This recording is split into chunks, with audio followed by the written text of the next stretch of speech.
Welcome to TicTac World Headquarters. My name is Chris, and my wife and I are the proud owners of Vistabule number 675, which we've named TicTac. In this series of videos, I'm looking at the Vistabule electrical systems. While some of this content is particular to the Vistabule, some of the information is pertinent to other small campers and teardrops. If any of this sounds interesting to you, stick around. We'll get started in a second. One last try. Before I get started with the content of the video, I'm just going to put up a quick disclaimer. You can either pause it here to read it, or I have a copy of it in the description as well.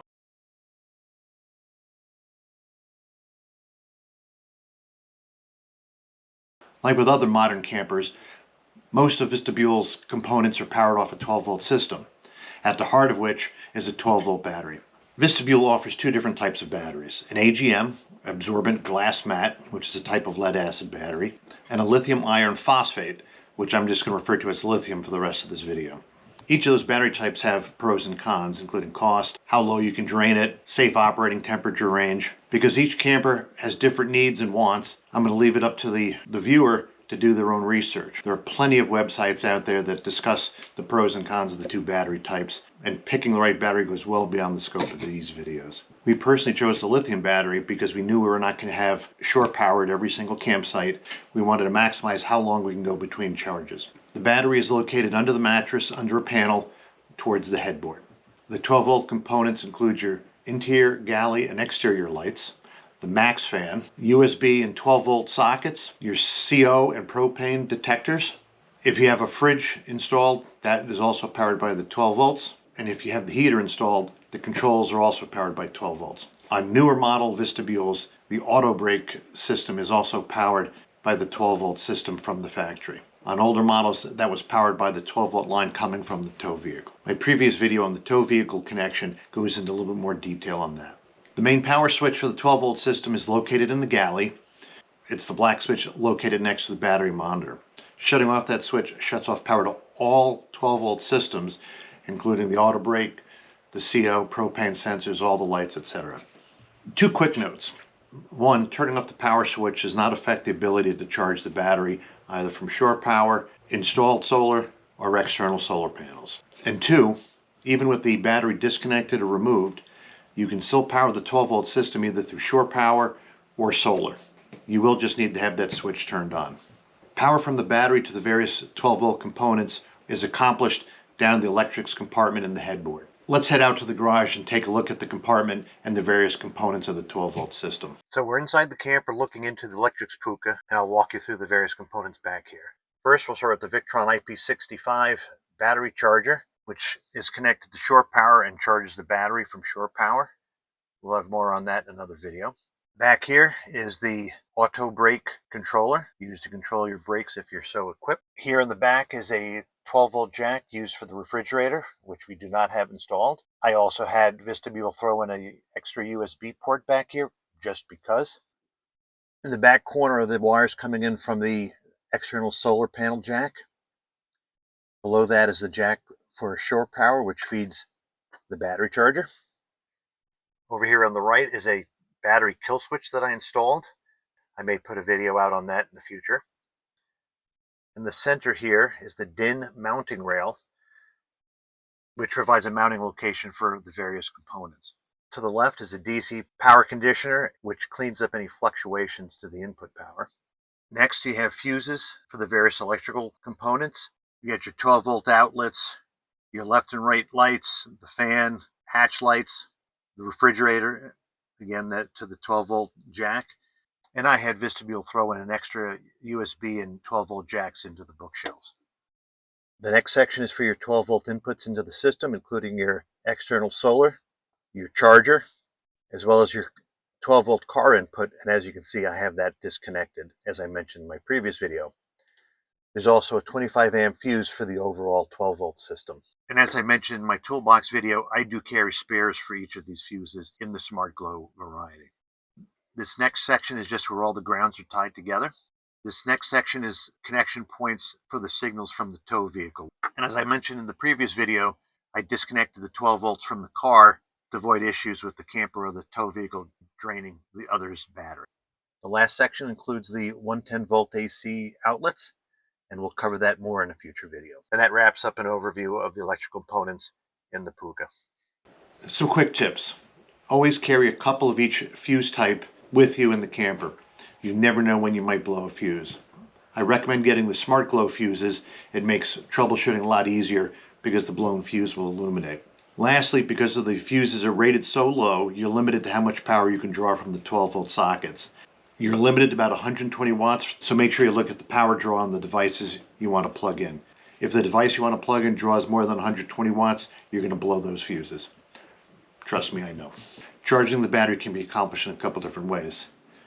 First is via the car connection, which I talked about in my previous video. Second, of course, is shore power when you're home, when you're at a campground that's got a pedestal, and that's really the most efficient and quickest way to charge your battery. You can also charge with installed solar panels if you have them installed, or with external panels connected via the ZAMP connector on the outside of the camper. I'll cover both shore power and solar panel in a future video. There are two ways to monitor the status of the battery. One is through the Victron BMV712 display in the galley next to the power switch. We'll head back out to the garage and take a look at the battery monitor and step through the basic displays. We're sitting back here at the galley looking at Victron's smart battery monitor. We'll look at the various displays and get a snapshot of the battery. The first display will show a state of charge ranging from 0% for a drain battery up to 100% for a full battery. Right now I'm showing a 70.2%. We'll step to the next display using the minus sign, and that is showing the approximate time left based on the current draw and the current load of the system. So right now it's indicating I have about 240 hours left running with the systems that I have currently turned on. Hitting minus again. That shows the current battery voltage, and that will decrease slightly as the battery drains. The next display shows the current flow into or out of the battery is a cumulative number for all power draw from the battery or power input into the battery, say from shore power or solar. Showing a negative current, like mine is showing, a negative 0.22 amps. That indicates that we are drawing a small amount from the battery and nothing is going into it. I'll step through these same displays once I'm connected to shore power and you can see the difference. Next display, it indicates the current watts into or out of the battery. Again, a negative number indicates we are drawing from the battery. A positive number would indicate that we're charging the battery. Next display indicates the total consumed amp hours from the battery since the last complete charge. So we've drawn 34.7 amp hours since it was last charged. And once more down, we go back up to the percent of battery life remaining. There are other displays and modes, which we will leave to a different video and dive a little bit deeper into the display. I'm now going to plug into shore power, and you can see how the displays are going to change. So we're now on shore power, and we're still showing the 70.2% battery life remaining. So from this display, we'll just cycle through. So we have infinite hours of battery life. Again, we are on shore power, so the battery is receiving more energy than is being consumed. So at this point, the battery will not drain. Next display.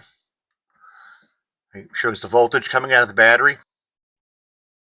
Next display shows that we are inputting 14.4 amps into the battery as indicated by a positive number. So we are inputting more into the battery than we're drawing. Same thing with watts. We are inputting almost 200 watts into the battery. And the amp hours consumed hasn't changed because we haven't gone up to a full charge. As I mentioned, we have a lithium battery, and you should have the same displays for the AGM battery.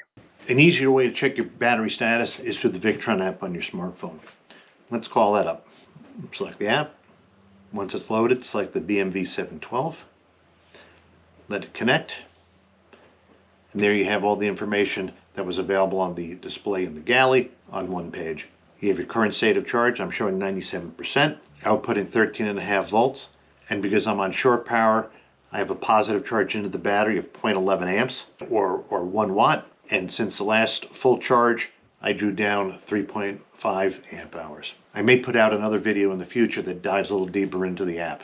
One of the things we did when we first got the camper was to do some dry runs to monitor battery usage. We camped in the driveway and a couple short one-night stays and monitored how much battery we drew down each of those nights, then also how quickly they recharged, both on shore power and with solar. Those dry runs gave us a really good idea on how many nights we can stay out in the wild without connecting to shore power. Another tip is to make sure your battery is always topped off or at least plugged into shore power 24 to 48 hours before you head out on a trip. The lithium batteries require a steady power source in order to keep the cells balanced and to get a complete and full charge. To get the proper charge onto your lithium batteries, don't rely on the car charging or solar power charging.